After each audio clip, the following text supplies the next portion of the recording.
So today we're on week 5, and this is the first time we've actually ever had the opportunity to make the course this long in this with Tupta Nobeling, so I'm really happy for that. So does anybody have anything they want to share from last week, particularly about doing the loving kindness for self meditation? And we'll repeat that this afternoon. Nothing? You guys are shy until you get talking. Did you practice it? You did. Robert, do you have anything you want to say about that? I found that during the day, you caught yourself thinking, maybe looking at how you're reacting to stuff, maybe a little bit more compassion. I mean, silly is even in my backyard, I started feeding the birds. I mean, I've done it before, but it's kind of like, it's kind of the same thing. It's kind of like you're practicing again, kind of like in your meditation. So that's my observation. That's fantastic. Thank you for sharing that. So when you put the food out, you can just recite Om Hum or Om Mani Padme Hum and blow on it, and then you've kind of blessed the food, and then there's an extra little bit of compassion there as well. So that's just an idea. You don't have to do that. It's just a suggestion. Yeah. Anybody else have anything you want to share before we leap into today? No? Okay. All right, so let's just settle like we do in our normal meditations into your regular seated position. Some of you are cross-legged, some of you have your feet down. If your feet are down, have them about a hips width apart. Hands resting in the lap and the shoulders aligned with the hips. And just imagine your spine is this beautiful string of pearls of light stretching from the base all the way up through the crown of the head and beyond.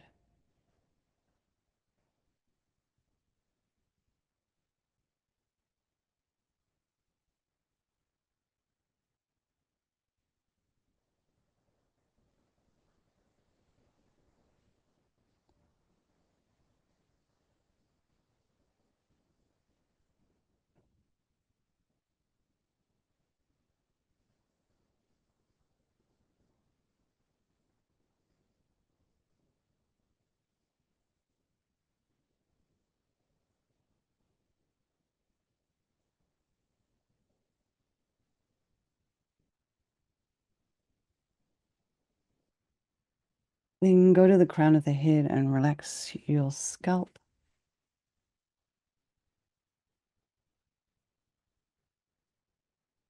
the forehead, the eyes, the nose, the cheeks, the mouth, the tongue, the back of the tongue. Relax the jaw.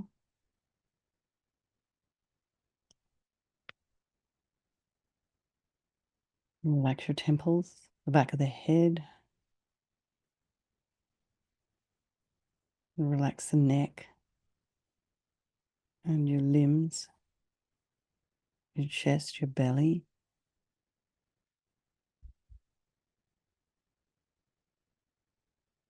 Just allow the weight of your body, your hands in your lap, the pelvis on the seat, the feet in the floor.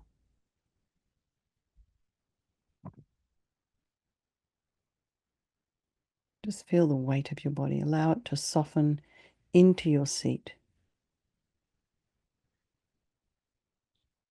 Notice the sensations of the breath as you inhale and exhale.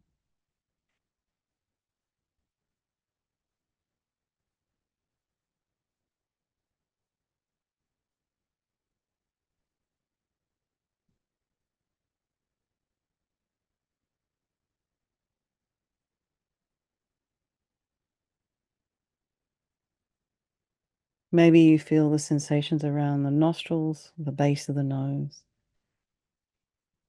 Maybe you can feel the cool air flowing over those little hairs right inside the nostrils, and then the air flows out slightly warmer.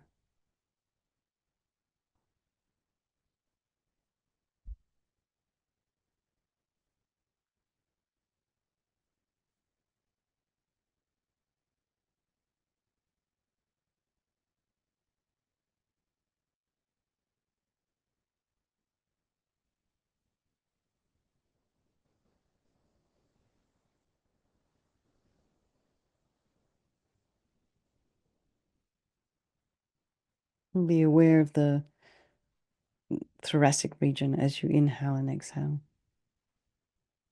allowing the diaphragm to drop down as you breathe in and rise up again as you exhale.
Maybe notice the as you inhale the 360-degree expansion of the rib cage. And really try and feel as you inhale, notice that the ribs at the back of the body expanding. And exhale. And then try focusing on the right side of the rib cage as you inhale again. And exhale. And then the front of the rib cage, which is when we normally breathe, and then into the left side. We're not really accustomed to focusing on breathing into the back body or to the side body.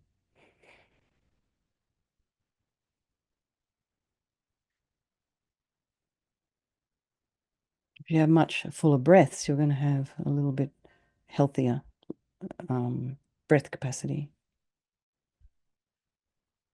And if you live a fairly mundane life and you don't do much exercise, that might not be something that you notice. But if you are someone who likes to exercise or move, you will notice a difference. Or even if you sing. But if you sing, you've probably already been taught about the expansion of the ribs.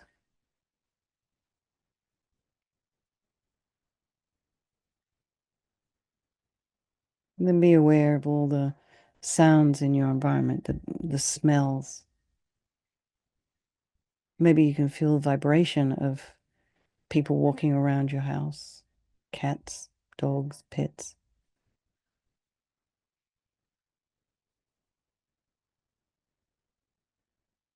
So try not to investigate all these sensory distractions. Just allow them all to be there.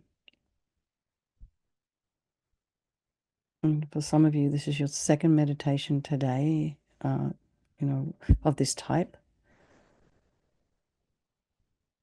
So just check in with your mind and see where you're at this evening. And for Nim and Debbie, it's going to be morning, I think. Mid-morning. Oh, they're in Western Australia. Early morning.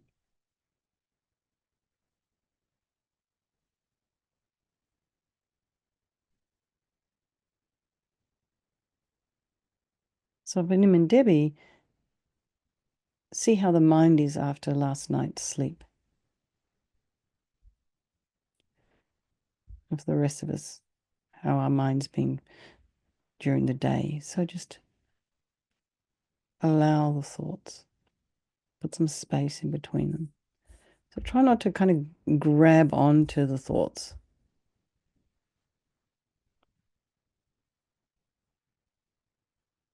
And get all involved with the story, get all involved with the emotion of the story.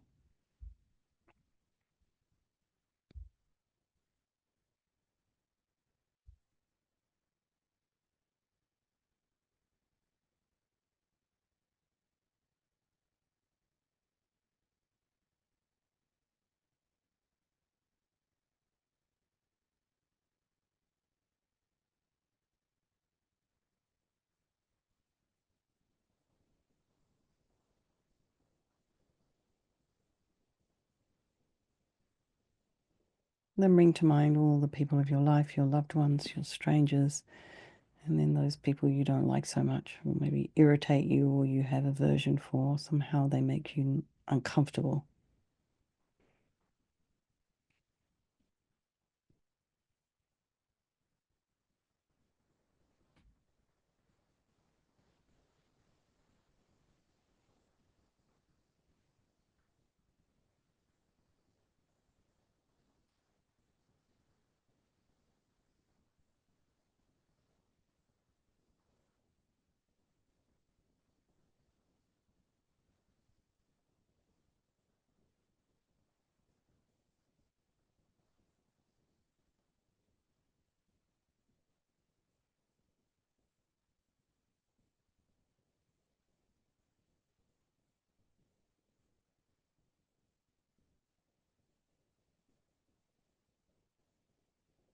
And remember that these relationships that we have with all these different people are interchangeable due to impermanence, due to our karma.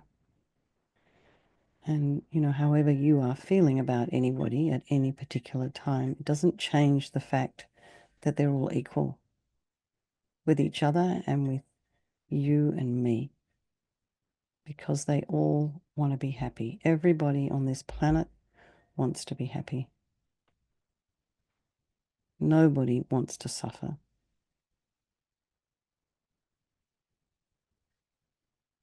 No one's really ever happy about suffering. And then they all have this unbelievable capacity for a Buddha mind, which is hard to believe often. We think we recognize that in the people that we love. We see all these amazing qualities. We do not see those qualities in the people we don't like. We refuse to see their potential.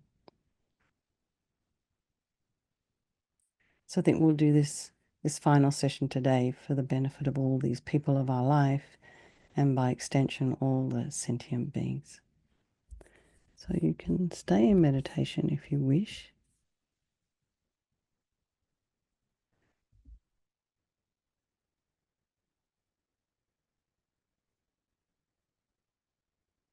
So last week we focused on loving kindness for self.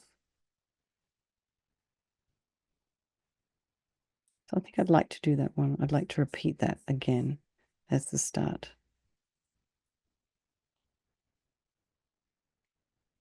So again, just revisit the softening in the body, relaxation of the face, alignment of the spine, relaxation of your limbs.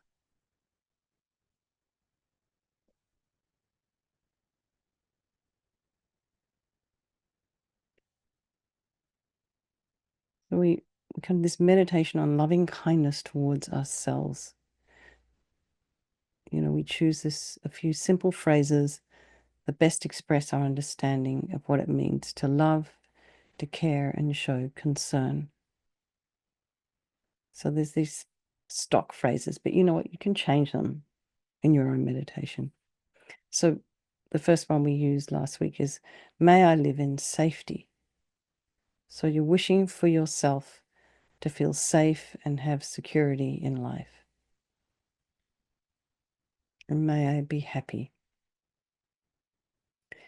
So wishing for yourself to feel joy and cheerfulness and happiness in the mind and heart. And may I be healthy.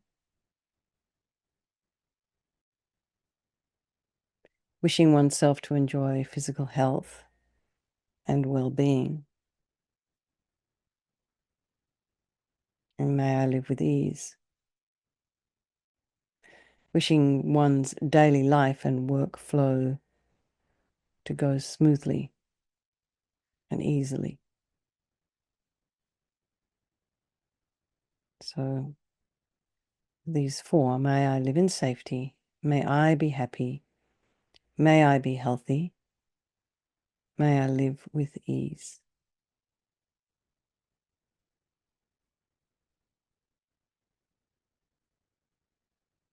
So sometimes it's very hard to allow this in to our heart for ourselves. We probably find it easier to offer this to others. We start with ourselves. You know, just like they say on the safety instructions on the aircraft. If the oxygen mask drops down, you put it on yourself first before you give it to the child. And the reason for that is that if you are not functioning, neither will the people who are depending on you be functioning. So we take care of ourselves. It's not selfish. It's with this idea that we are then in a position to be able to help others. So you can repeat the phrases slowly, mindfully, you know, at your own pace, and stay connected to the intentions behind these words and extend loving kindness towards yourself.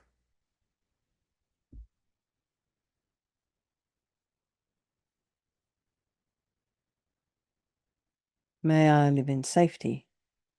May I be happy. May I be healthy. May I live with ease.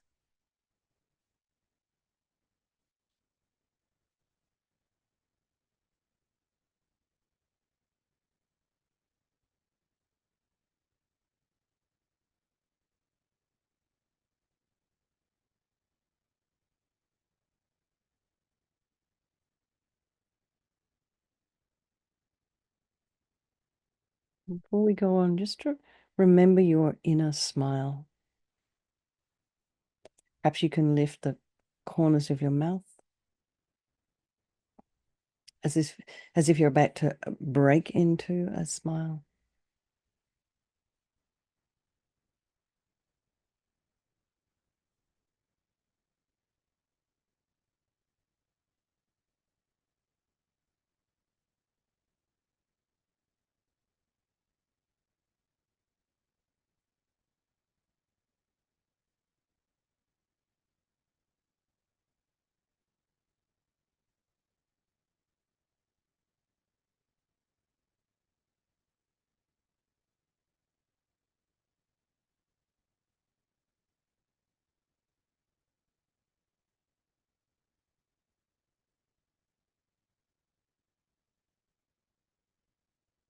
So we'll do the phrases again. And, you know, if you get distracted, don't worry if you're not feeling particularly loving towards yourself. You allow your heart plenty of time to respond in its own way. So we can rely on the words to guide our heart towards loving kindness. May I live in safety. May I be happy. May I be healthy. May I live with ease.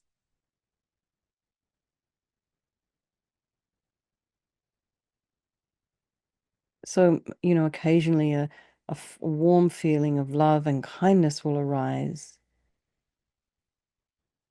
And so you can entwine them among the phrases and then offer them back to yourself. May I live in safety. May I be happy. May I be healthy. May I live with ease.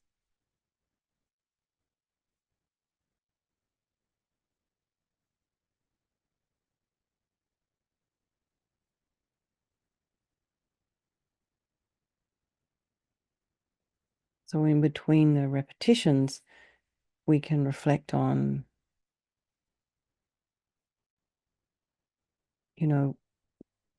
promoting loving kindness towards ourselves.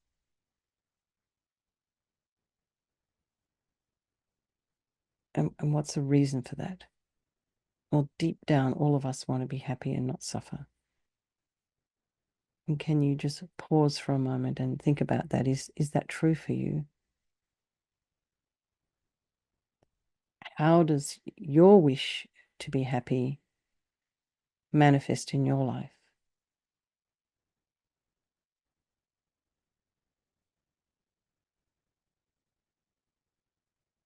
And when you're ready, you can come back to the phrases and just continue offering loving kindness to yourself.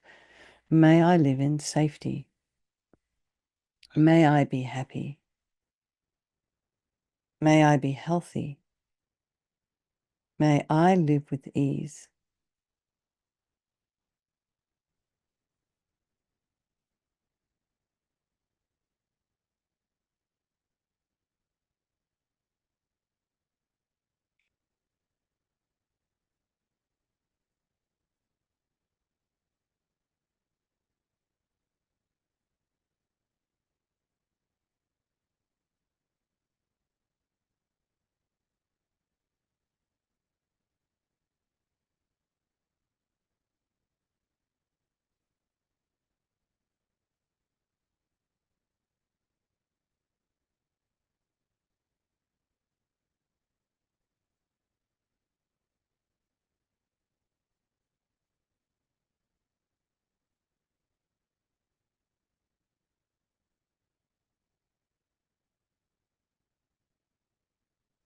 Let's take a moment now to reflect on the goodness within yourself.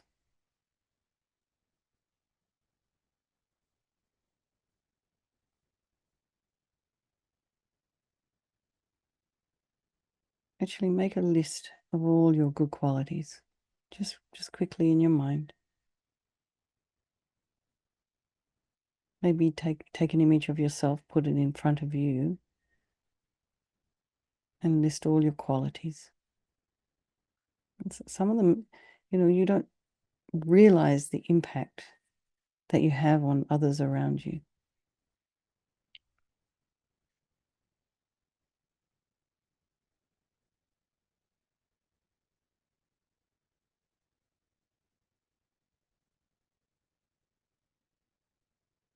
May I live in safety. May I be happy. May I be healthy. May I live with ease. So you might remember some past experiences of happiness and wish that to continue.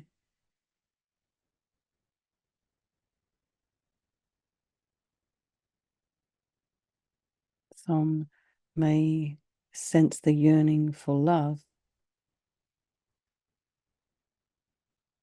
within your heart. May I live in safety.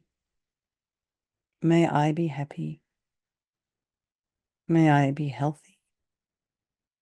May I live with ease.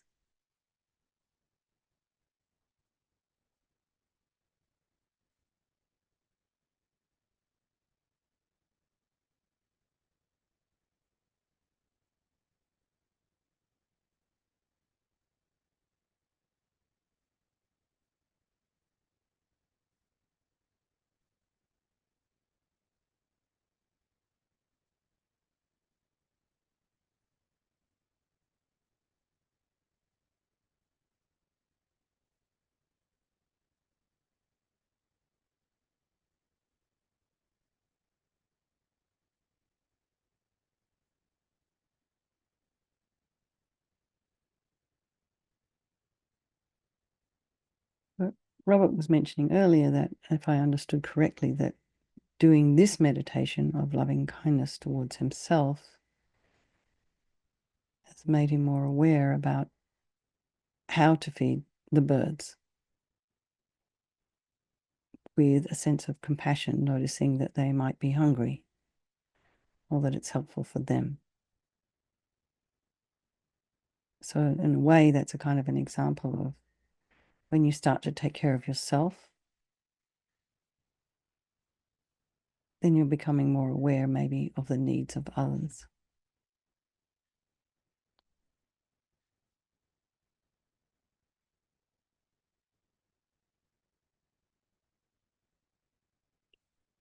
So in this practice of mindfulness, and you can stay in meditation here, we've been placing our mindful attention on a chosen object or topic. So we've looked at the breath, we've looked at mindfulness through touch, we've looked at mindfulness through following sensations, tracking our thoughts. So, and we've looked at mindfulness of loving kindness for ourselves. So now we think about loving kindness for our loved ones.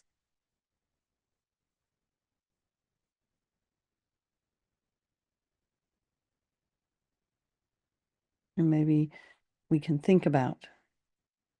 attempt to verify its validity, or, to invoke and nurture an appropriate response. So, for our loved ones, it's appropriate to respond to those people we love and care about with a heartfelt quality of loving kindness, and then to familiarize our mind with that quality of love through mindfulness. So we focus on that feeling of love and care for our loved ones, and allow it to come into your heart.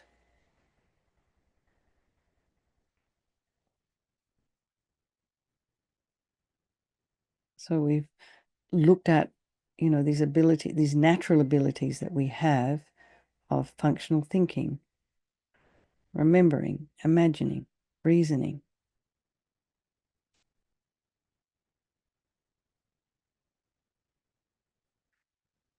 And we can think about an outline, and we can detail points to reflect on, giving attention to each point and evaluating it in the light of our own experiences.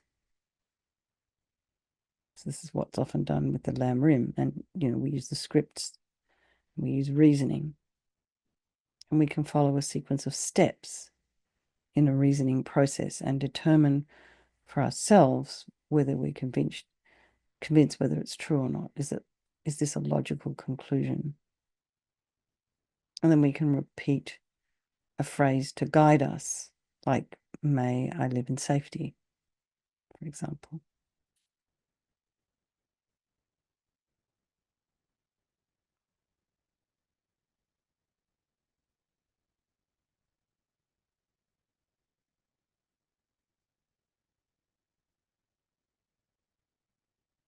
We can also examine thoughts and memories and feelings that kind of arise by this investigative process to come to an understanding of a certain topic. So with mindfulness, we hold our attention on this topic of loving kindness for others, and we keep returning to it when we get distracted. So our introspection is really useful in monitoring the process and just letting us know when we are no longer on topic, when a mind has traveled. And then your mind might recollect a past memory of kindness and love from our loved ones or from our friends. And you can identify a part of your life or a part of their life that you might admire or cherish, and bring forth that loving intention that sincerely wishes them to be happy and to have all these causes of happiness. And the repetition of the phrases of loving kindness helps us to strengthen these loving thoughts and provide a basis for our mindfulness to act on, stabilizing and nurturing loving kindness.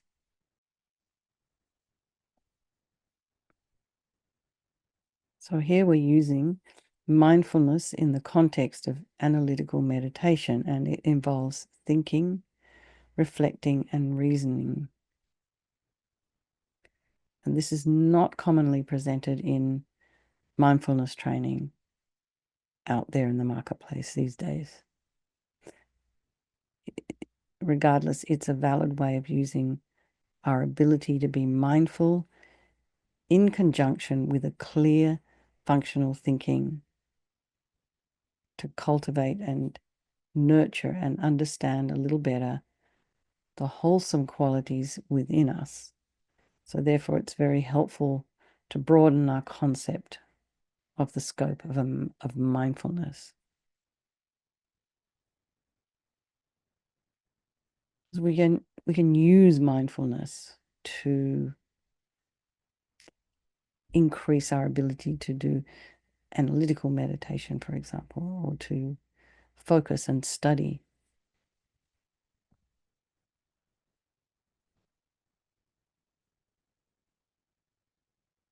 And I will do the meditation on loving kindness for others.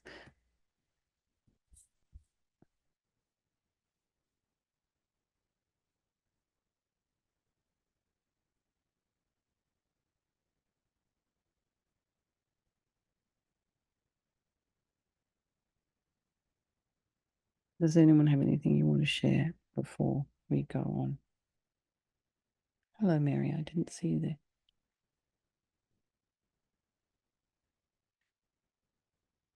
How did you do this second time round? How did you do with the loving kindness for self? Was it a little easier than last week?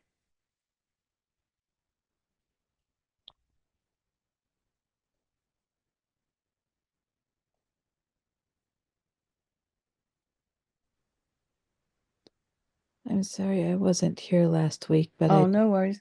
I do have an observation when I'm doing mindfulness. I have I call it the jump response. I was in a psychologically abusive relationship for a long time, and he would take advantage of my ADHD and always have me jumping to do something. Hmm. Every time I tried to focus on something, he'd be Hmm. like, "Oh, you have to do this, and you have to do this, and you have to do this," until my mind was crowded and I was jumping around trying to fix everything. And when I start doing the mindfulness, I start realizing that I'm doing that again. I start trying to meditate, and then like, I need to check my phone. I need to do this. I need to do that. What was that email? And then I'm like, I'm doing it again. I've realized that it's brought that to my attention that that's what I need to stop doing. As soon as that response comes in that I have to do something else, I need to go back to my breath. That's fantastic, Lorraine. That's great. Thank you. That's wonderful. Awareness. And I think honestly, that's where we have to start. Like we can't go forward if we're not actually aware about what's going on in the mind. And to catch yourself, you know, as Lorraine called it, in this jump response mode. And then deciding to come back to the breath rather than following through with actually checking something. It's fantastic. Joy, yes. What did you want to say? Yes, can you hear me, Venerable? I can. Oh, yes, Lorraine made a great point because I found the practice better this evening. A little easier. Yes, because this time, the day's been kind of chaotic for me a little bit today. So I started off really focusing on my breath and just feeling as I was doing the breathing, I realized this is loving, this is love. As I was doing the breathing, realized I was breathing love into myself. So Oh, fantastic. feeling that relaxation in my body. And so, yes, I just wanted to piggyback off that. That was very helpful to be reminded, like, wait, I need to just go to my breath first. So thank you. And Mm. I'm going to miss this class, Venerable. I'm not happy this is the last day. Well, we can do it again. We ask Venerable Dundrup. They can't have me on the program all the time, though. They like to interchange with a few different teachers as well. Anyway, I saw some messages here. Let me just check them.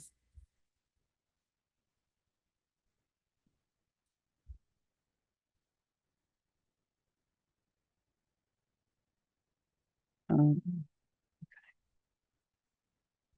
okay. Okay. So let's just settle back into meditation. And Mary, you just let me know what you need to feel supported. Okay. Just hang in there.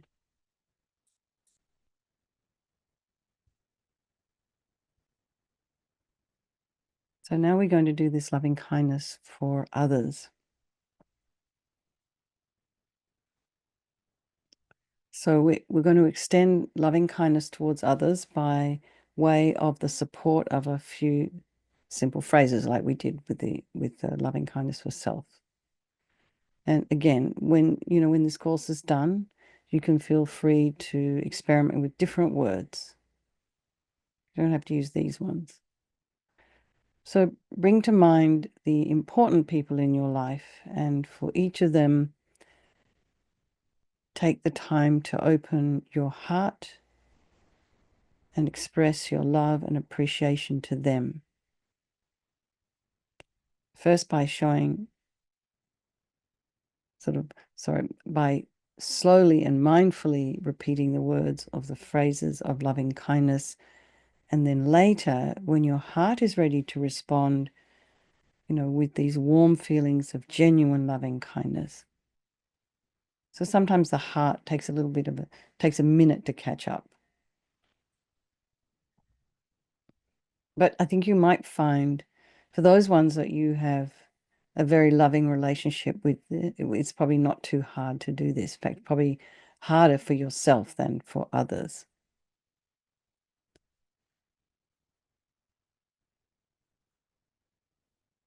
And your mindful awareness encompasses both the people as objects of your loving kindness and the quality of loving kindness itself as it suffuses your mind and your heart. So as you can see, this is like His Holiness said, if you want to be selfish, be mindfully, be wisely selfish, help others. So here, by actually, bringing this loving kindness towards others, feelings of loving kindness towards your loved ones, which is already there anyway, but you're just focusing on it and directing it in a little bit more kind of conscious way. That impacts you, that impacts your heart.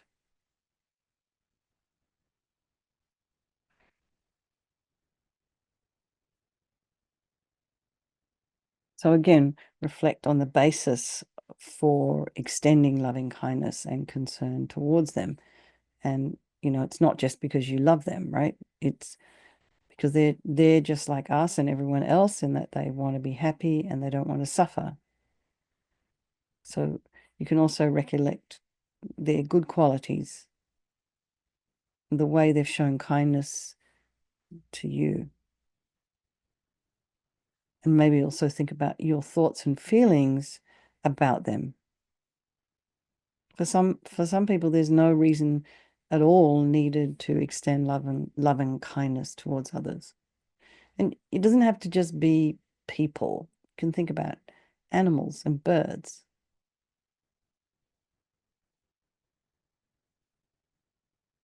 There was one time when I was at Rinpoche's house. It was in the early days. And it had been pouring with rain down there in Aptos. And, when it would, because we did all this animal liberation, we do it, I don't know, twice a month, once a month, I can't remember. We did it a lot. And then we'd have all these worms, like 1,000 worms. And then we would bury them in the garden. And when it rained, the worms didn't like being that wet. And so they'd all come to the surface. They'd be crawling around everywhere. So there was this one night, we'd gone over to Land of Medicine Buddha, all of us. There was 2 cars. I think the Catons had 1 car. We had another car. And we're driving home, and there's this long private drive that goes all the way up to Rinpoche's house. With there's other properties on that, in that area as well. But anyway, we're driving up. It's a long, windy road, maybe over a mile something, but up a steep hill. And we kind of started getting up halfway up that hill, and Rinpoche said to Roger, "Oh, what about the worms?" And Roger just said, "There's no worms here, Rinpoche." And I'm like, "Oh no, please don't Rinpoche that there's going to be worms." Anyway, we got to the bottom of the drive at Aptos, and Rinpoche just put his foot down. He knew there was worms on the road. He put his foot down and he said, "Stop the car." And so Rinpoche got out, and all of the rest of us got out, all the Sangha, except Roger got to stay in the car. And even Rinpoche was there. And we had to pick up every single worm off the road. And it was still even quite a way. It took us 4 hours to get a few hundred yards. I think it was that. Maybe it was at 4 hours. Maybe it was less than 4 hours. I don't know. It was early. It was like in the middle of the night. It was like 2 or 3 in the morning. And not only that, there was kind of like this green stuff, which must have been from I don't know if it was sewage, but we had we were off the grid sewage. I don't know anyway. So that was kind of like pouring down the driveway as well. And I was just like, oh no. So anyway, we put all these worms into buckets. We eventually picked them all up. So, and the reason was so that Roger wouldn't run over the worms in the truck. We had this big truck with all these mantras on it. If no anger, then no enemy. We had lots of these like mantras and deities and all kinds of sweet sayings. Anyway, so finally we were able to get the truck up and park it. Everyone piled out, and we had our little, 5-gallon buckets full of worms. And I saw that Rinpoche started circumambulating these worms in the bucket around. We had this table of taras, around the table of taras. And so I joined him. And then I realized everybody else had gone to bed. I was just left there. And then Rinpoche said that they needed to be buried, put back somewhere safe. And I was like, it was still raining, and it was still like 3 or 4 in the morning. And I was just like, I can't believe this. So I said to Rinpoche I would do it in the morning. And of course, I left the 5-gallon buckets on the deck, just outside the front door. And when I woke up in the morning, of course, the worms had crawled out because I didn't like being in the bucket either. But the thing was, the concern that Rinpoche showed about these worms was extraordinary. The concern about that little being's life, and that their wish to be alive, their wish to be happy, their wish to not be too wet. It's kind of amazing. Most of us don't think. It's like, oh, that ant's really annoying me. Get out of my kitchen. Bang. But no, Rinpoche taught us to take them out one by one. So that's so it seemed to have slowed down now, but I did have a bit of an ant problem as the weather was changing. And after you've lived with someone like Rinpoche, it's very difficult to, you can't unthink that level of concern for that little tiny creature, because it's really obvious that they want to live and they're doing their job.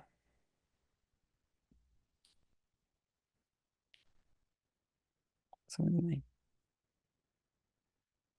for Rinpoche, there was no reason, there was no need for any reason to extend love and kindness to others, including worms.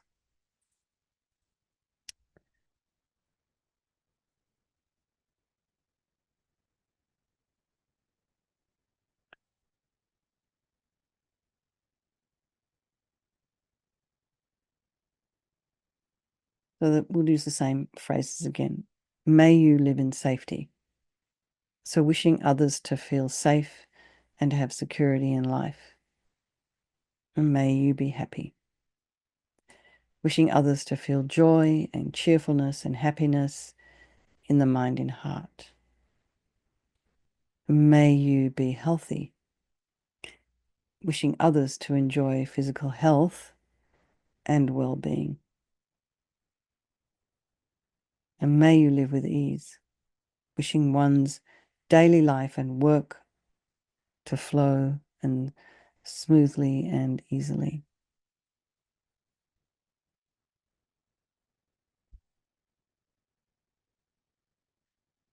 So bring to mind the important people in your life, one at a time.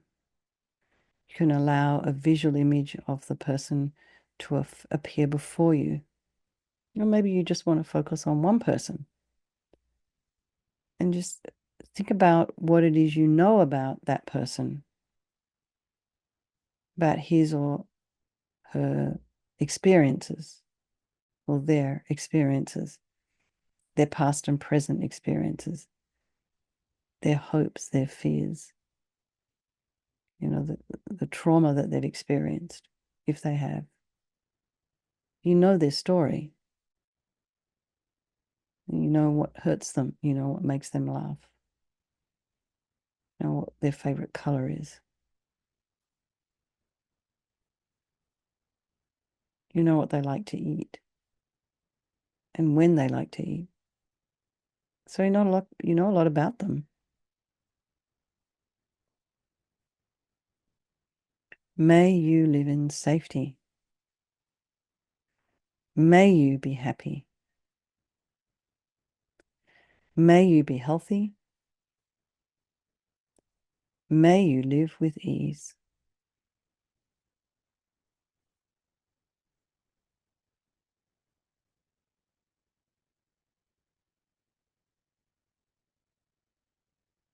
And so when in your meditation, you get a little bit distracted, you can come back to the phrases. And you don't have to worry if you're not feeling particularly loving. You just allow your heart a little bit of time to respond in its own way. And you can rely on the words to guide your heart towards loving kindness. May you live in safety. May you be happy. May you be healthy. May you live with ease.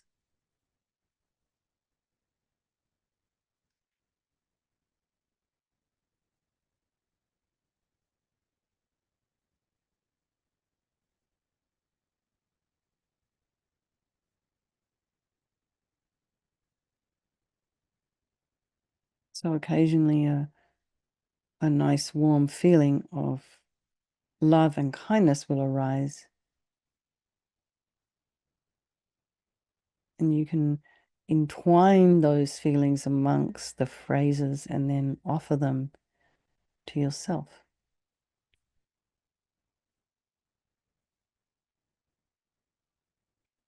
May you live in safety. May you be happy.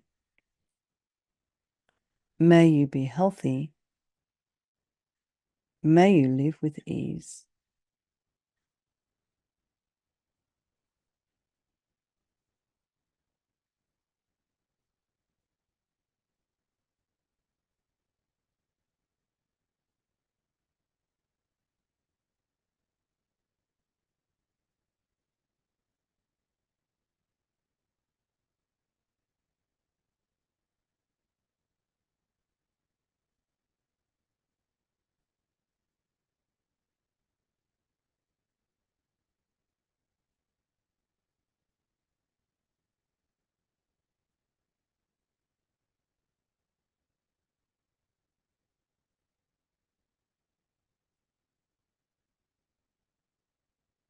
So you can, change out your loved ones in your meditation, in your own time. And for each of them, you can repeat the reflection and then rely on the phrases to extend loving kindness. May you live in safety. May you be happy. May you be healthy. May you live with ease.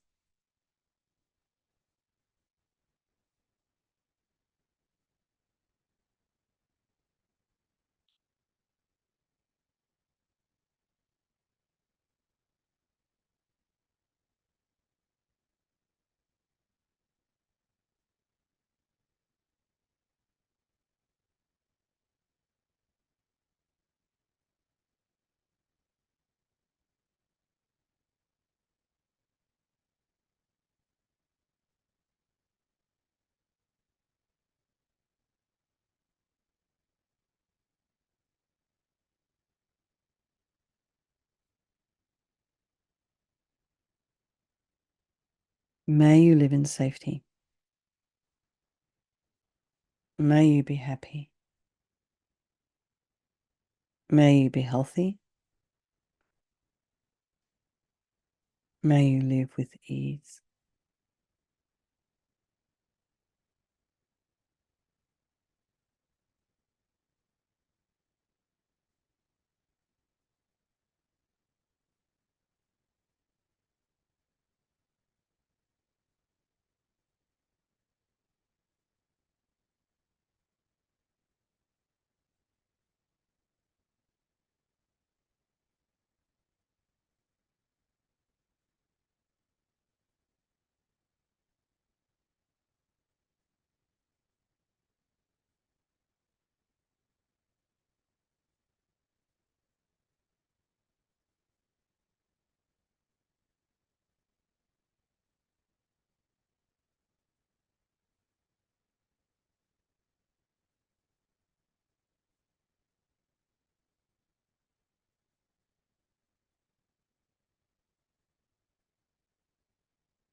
Relax.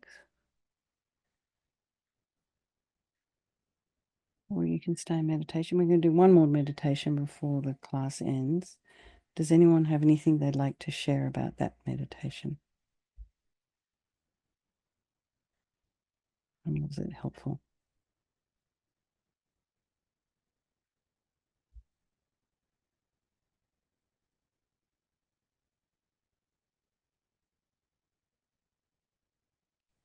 Are you about to speak, Mary? I can tell when you're about to speak because this goes. How are you doing? Well, your voice, Venerable Katy, like, It's this wonderful microphone I've got. oh, no, but oh, my Princess Leia, your voice is like facilitating the meditation. It's really helpful. It's really soothing. And I just want to say I find it really beneficial. Um, it's just really comforting. It looks like Cynthia's agreeing with me. Thanks, Mary. Thank you. So thank you. Thank you. I think when you're in the middle of something that's either triggering or, kind of intense emotion for you right now, I can see it. The very best thing you can do is to remember to breathe. That's the first thing. And then just remember, that feeling that you experience of comfort, just from hearing somebody's voice, and then just try and remember to bring that into your own heart, even if you're not hearing it at the time, if you can remember that, what was it that was comforting. And then I think sometimes we can just, when we get into this drama kind of state, not drama, but reactive or difficult state, we can get a little bit knocked off center. We're not present anymore. We're outside of ourselves. So it's really hard to remember who you are. And you are Mary Camille. You have to just remember who you are. I saw this movie on a plane. I think I was going with Linda to Hawaii, and it was a comedy, and that I can't remember which it was. It was so funny. And in one of the scenes that they were saying to each other, because I think they were trying to do something like make a movie or something. It was like, remember, you are Mary F. Camille. Remember who you are. And remember all your own positive qualities, because sometimes I think when we're feeling like, somehow in the middle of something, we're getting caught up into somebody else's something, we step aside from who we really are, and we forget our own worth in the world. Sometimes I think we don't even recognize it. So I have this class at the YMCA, and as I've told you about, the sweet group of people. But I pretty much do the same thing every time. And someone came up to me and said, it's different every time. I'm like, really? It's not actually. But anyway, but that because her mind is different every time she comes. So maybe I change things up a little bit, but generally I keep the format the same because it's working. But the mind is very powerful. But you are also very powerful in terms of being able to control it. You also have to remember, thank goodness for impermanence, because while you're in the middle of it, it doesn't feel like it's ever going to end. And then when it does, and you look back on it and you can go, how incredibly amazing I was to get through that. Like, I got through that. I got through that. That's incredible. My socks are falling off. It's like, like Rinpoche's sister always said, you don't look up the mountain, because it's not very helpful to see how much further. If you've already walked up, you're like 14,000 feet or whatever, and you've still got another 6 hours up to go. That's not helpful. But what's really helpful is if you look down and you can see the river below, and it's like, wow, I came up from there. Yeah. So, that's why I'm not very good at this myself, but I always suggest to people to take a little bit of time to journal. And I think what it seems to be done in the journaling community is people put on their favorite music, and they like nice calming music, and then they write their journal. And you can set yourself some questions or something like that, and just write. And you get it all out on paper, and then it's not in here anymore. Anyway, let's get to this. It's 7 o'clock. Let's get to this.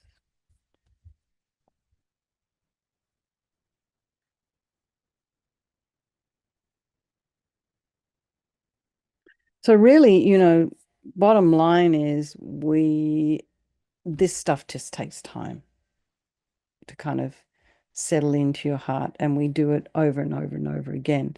And even for me, even leading this course, I've done it a number of times now. And the more I do it, the more it sort of settles into my own heart. I mean, like, as I do this course, I'm learning as well. And so, of course, I really appreciate the opportunity to keep doing it. But it takes a while to kind of sink in. It's like any kind of practice, I think, that has any real worth. Like, if you want to receive the benefits of doing yoga, you need to do it regularly and more than once a week. And if you want to receive the benefits of your spiritual practice, you need to have it a very important part of your life. It can't just be 5 minutes once a week. And then when you start to focus on it, things will start to change. like Robert said, all of a sudden I was feeding the birds before, but now it's different. So something changed. Okay, let's get on to this. This one is about loving kindness in daily life.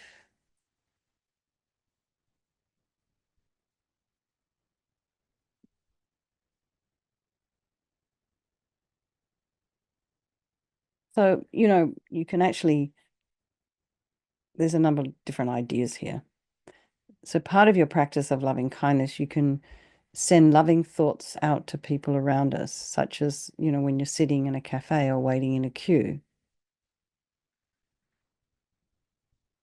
or a line. I don't know if they use the word queue here.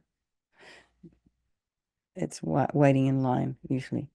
And you can repeat the phrases of loving kindness, maybe under your breath, and kind of imagine you're sending it out like, like the prayer flags in the wind. May you live in safety. Be happy. Be healthy and live with ease. So you can think about the people around you as you're standing in, waiting to check out your groceries. So we tend to be, when we're checking out our groceries, we tend to be thinking about getting the groceries packed up, paying for them and getting back into the car and loading and unloading the car and getting more packed away and blah, blah, blah. We're not thinking really about other people. Unless it's our favorite cashier and we want to chat with them. And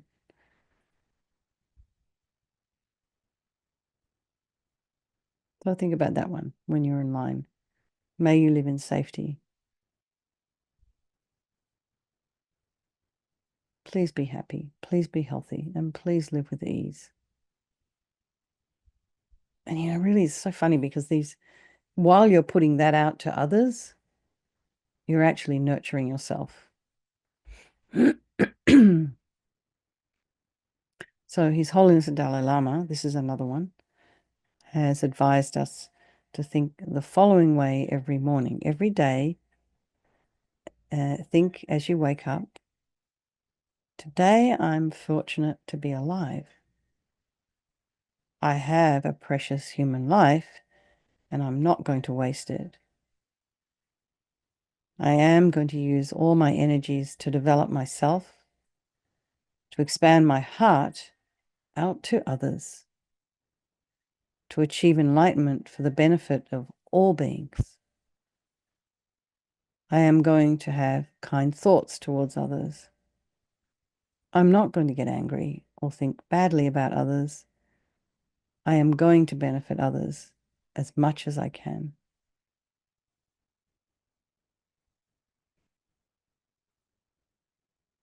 Or you can think just very simply, gosh, how amazing, I didn't die in the night. I'm still here. Okay, what positive things can I do today?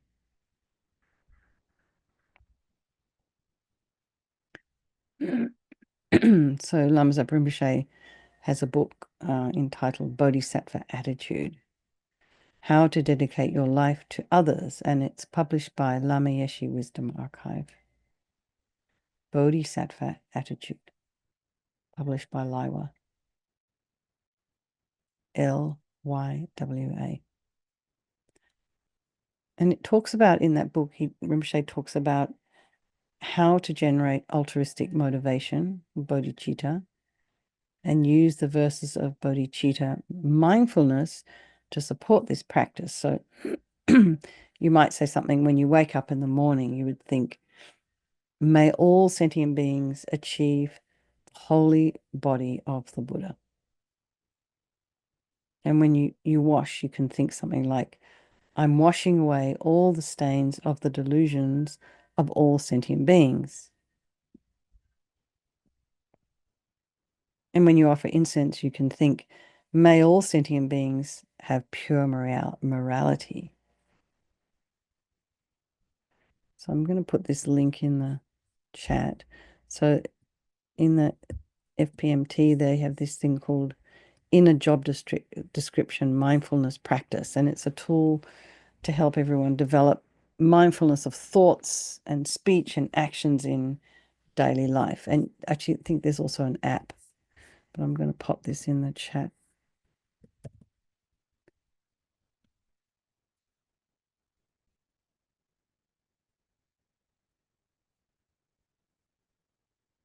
And I don't know, everybody probably knows Thich Nhat Hanh. He has a book entitled Present Moment, Wonderful Moment, Mindfulness Verses for Daily Life, for daily living, that collects many mindful, anyway, I don't know what that means anyway. So when you're watering the garden, water and sun, green these plants. When the rain of compassion falls, even a desert becomes an immense green ocean. I'll put that.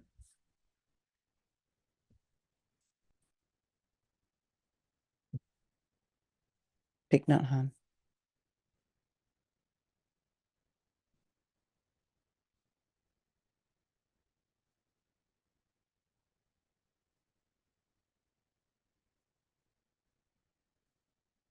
Okay.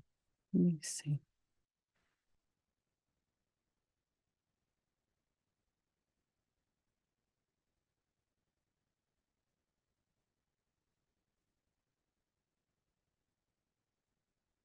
So you can cultivate mindfulness through your formal meditation. So we've done that. We've explored the qualities of mindfulness and introspection and concentration and wisdom.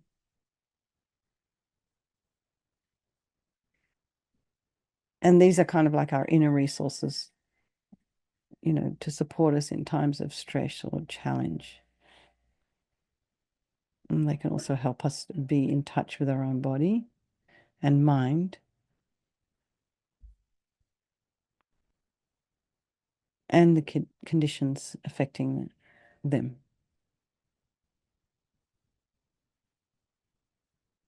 So when we weaken the contradictory conditions for our well-being, whatever they may be, and reinforce favorable ones, we can get access to a sense of greater ease and happiness and contentment in our life. So I've just finished a Ayurvedic cleanse. I think we've still got to do 2 more weeks of buttermilk or something.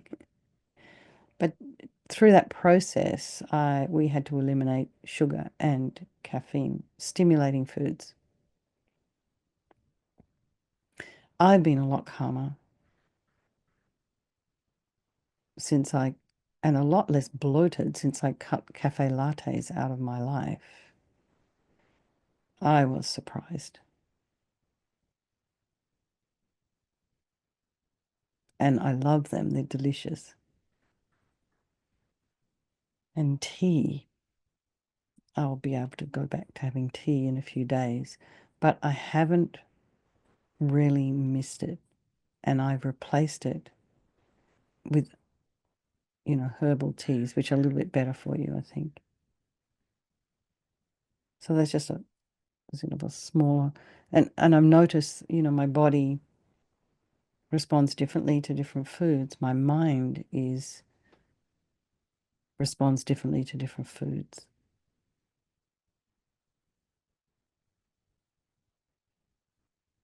So it's worthwhile thinking about, what we ingest, whether it be movies or what we watch, what we look at, what we read, what we eat, and how that impacts our well-being.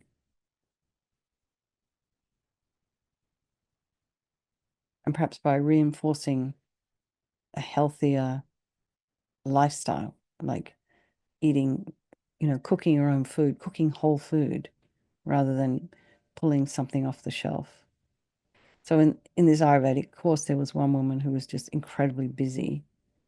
And so she discovered she had to get up a little bit earlier in order to cook so she could do the course. And that was just kind of almost revolutionary for her. to change her schedule just a tiny bit so she could eat a little bit better.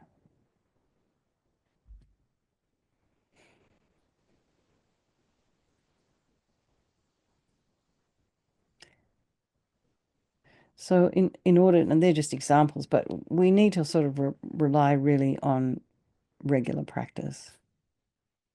And this can take place as a form of meditation. You can set time aside to nurture those inner qualities mentioned above.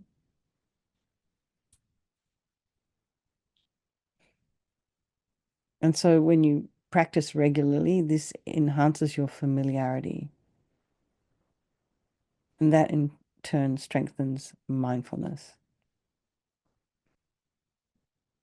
I think when it comes to, spiritual practices, it's actually quite hard to see where you're at kind of thing, which is why it's good to journal. And I've noticed through my yoga practice, over the last 2 years, almost 3 years that I've been practicing, maybe it's 4 now. I had a yoga practice when I was younger and I stopped because I got busy. And then I took it up again when I came up here to Marin. Actually, before I came to Marin, I started yoga again. And then when I started doing it more regularly and more times a week, I really noticed the difference you can see it physically, you feel stronger. So it's kind of easier when you're doing something with the body. The mind is it's a little kind of harder to see your progress, I think anyway. I don't know how anyone else feels.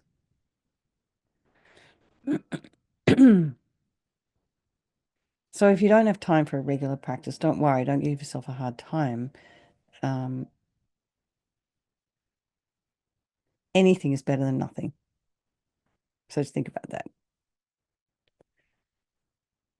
So you could be maybe wanting to meditate in a group. So we do have those group meditation sessions in the mornings through Tupta Nobaling. Maybe you have a group nearby you where you can join in person. You can use recordings of guided meditations or even talk to a practitioner that you know and trust that you can maybe consult with. You can maybe attend a retreat. So that, I know these Vipassana retreats are extremely good training. So if anybody has that kind of the ability to take that much time off their life, it's definitely worthwhile. It'll kind of kickstart you. But I used to do those 10-day retreats and then come home and all kind of very, very feeling very virtuous. I would sit down for it. An hour is just too long for me. And so I would sit down and try and meditate. It lasted about a week. It was really hard.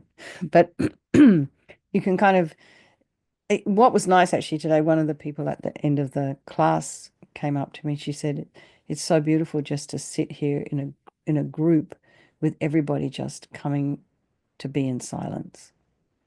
And that kind of was really moving for me because these people are not Buddhists. They're not really into any kind of spiritual practice. They might be Christian or they might have, but they're not coming to the YMCA to practice any kind of spiritual path.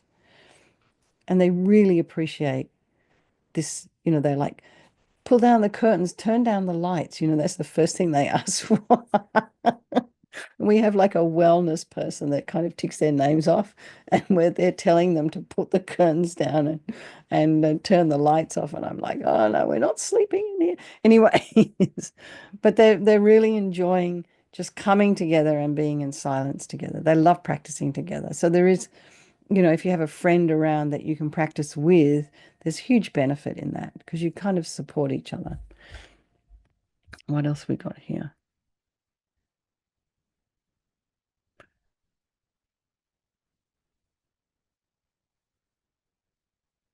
So, when you're in line at the grocery store, you can think about, notice how you're reacting to certain situations, what kind of reactivities are coming up. So it's almost like you're developing greater awareness about what it is you're thinking at any time.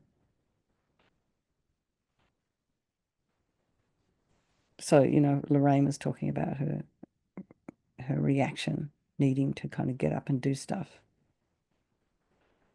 So like probably a lot of us have that as well. We're trained. And so you can actually say to yourself, oh, God, is that really necessary right now? Is the world going to end if I don't leap up right now? Of course, unless it's an emergency. And I think it's always very helpful too when you're sometimes in a situation where you've been, give me an answer now. You don't have to. You just take a step back and reflect on what's going to be the best way to respond. You can also give yourself some space by saying, let me think about it. I'll get back to you. And there you're also setting a boundary.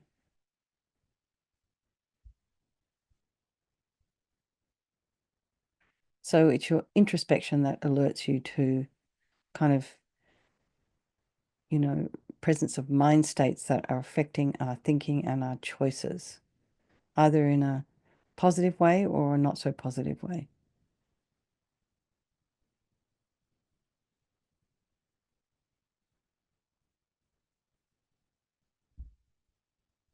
So become mindfulness and introspection becomes like guardrails in a way. So you can stop yourself before you take action. Okay.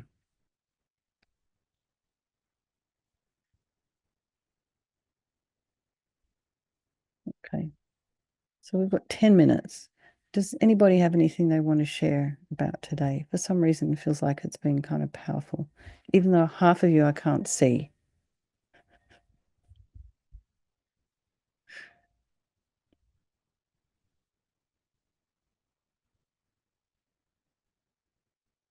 Oh, okay.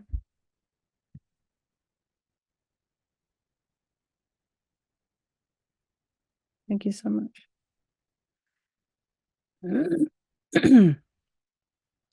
Does anyone have anything they want to share or say? I'll share just an overall, I guess.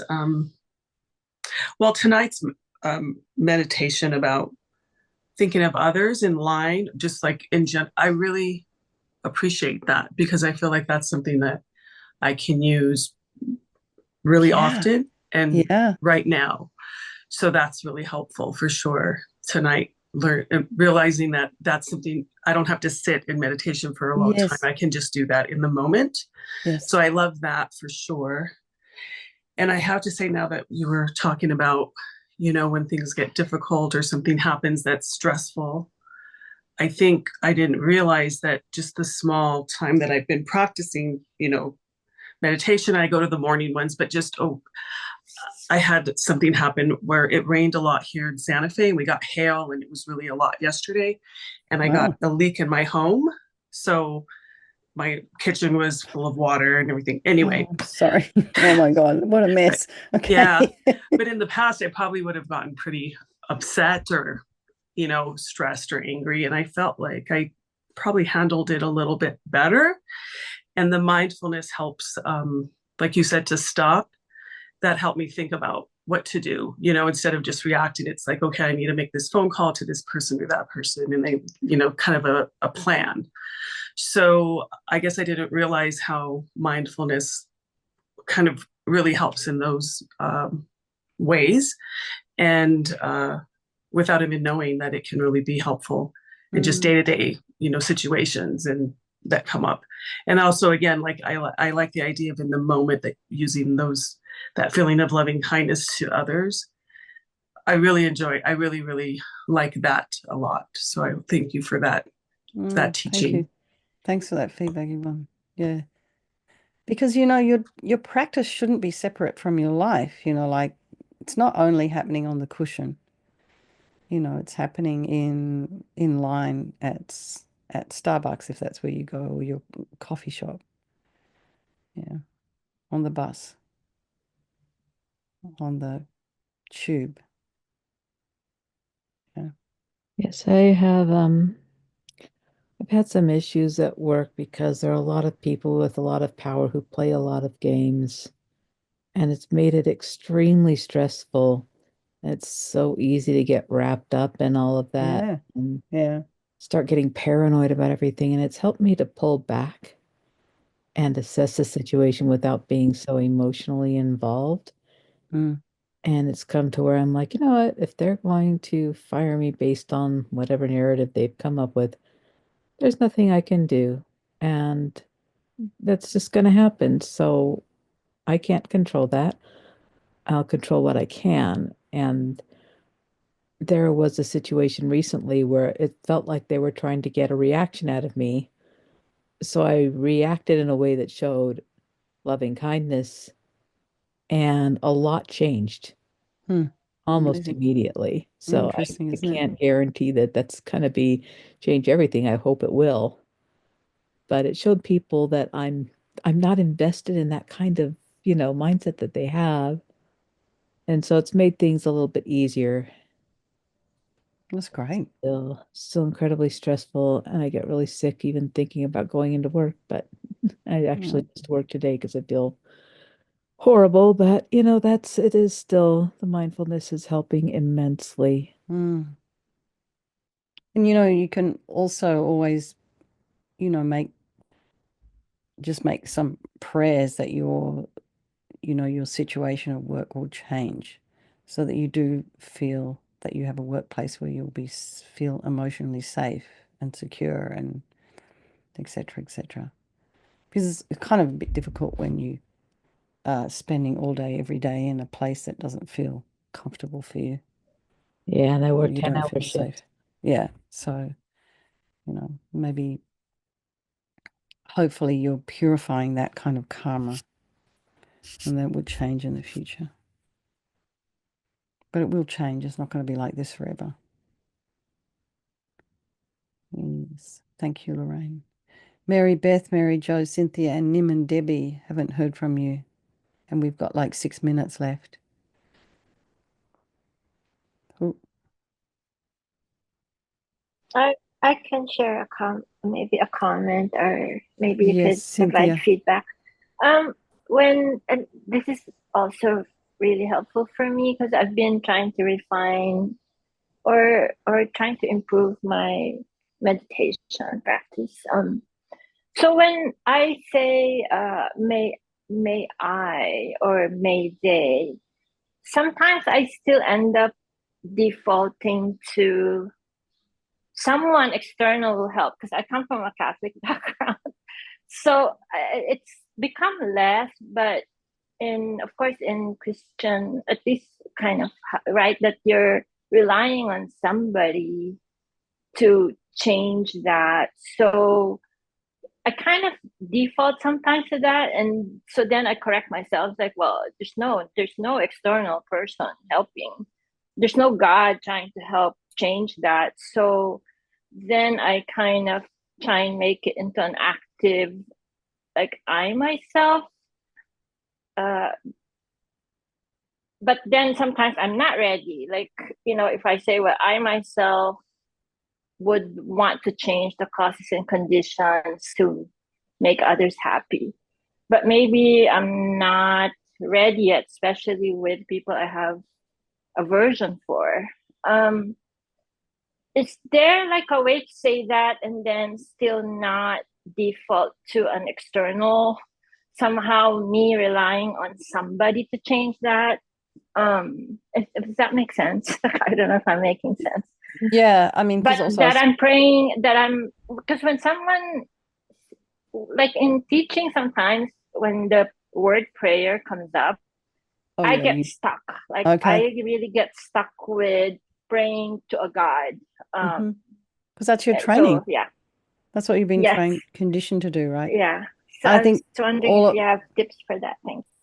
uh,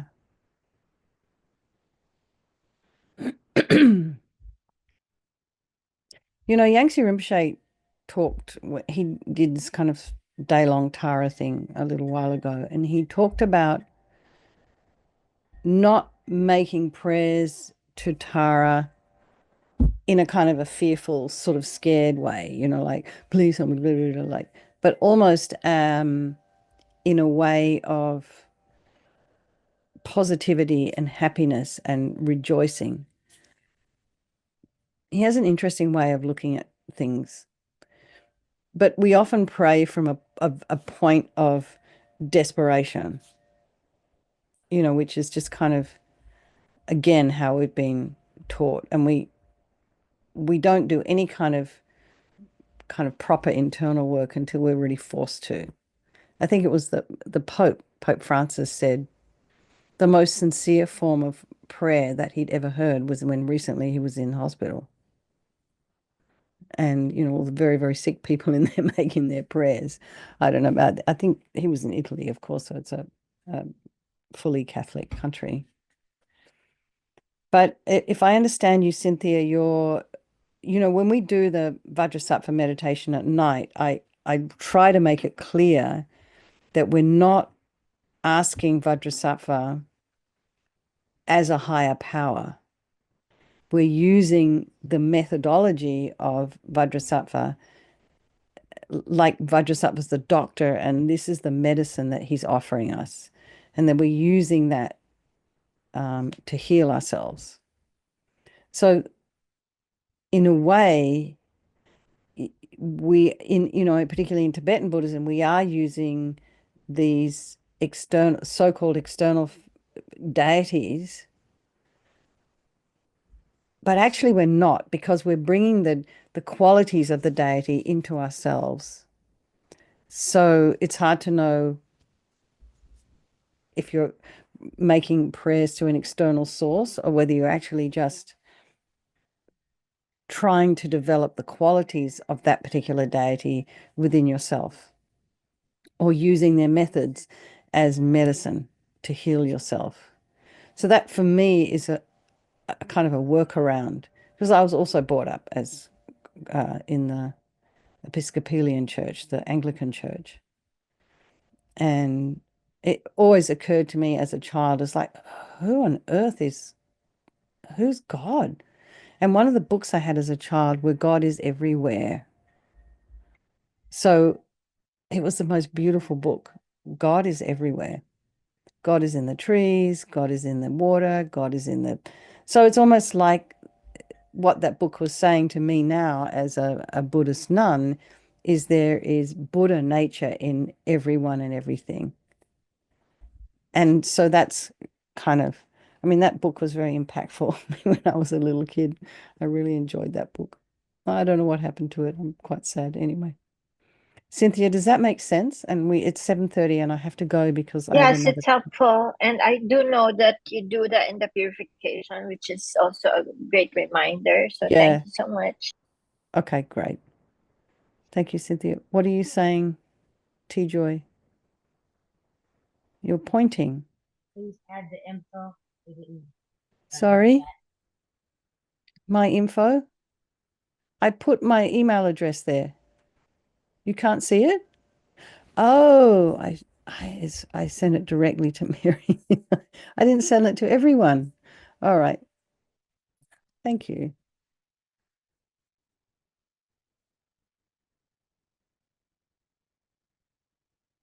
All right, everybody.